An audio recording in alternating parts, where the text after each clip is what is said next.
Finch shrugged and looked at his boss. He knew that neither of them wanted to dwell on his injuries. More important, they needed to assess how to move forward with the stories related to the deaths of Raymond Toplitz and Gianna Whitelaw. The first hurdle for Will would be to say Gianna's name aloud without stammering. The second would be to convince someone that she'd been murdered. "So where do we stand, Wally?" "On the drive back to town, I couldn't make sense of her death.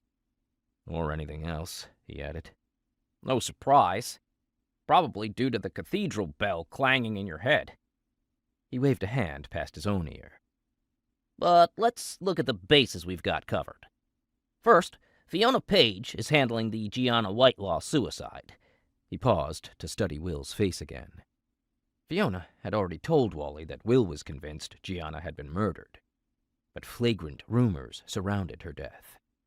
That she'd sunk into depression after the demise of Raymond Toplitz, her lover. That she'd had a history of affairs, some scandalous. From time to time, she'd exhibited impetuous behavior, sometimes bordering on mania. Was she simply out of control? If so, was her death an impulsive suicide? Wally had assigned Fiona to the story, knowing that she'd ferret out all the answers and separate fact from fiction. Will rubbed a hand along the side of his jaw. "All right. Fiona's top dog on that. I get it." He might have added that he was relieved that Gianna's story had been pulled from his inbox.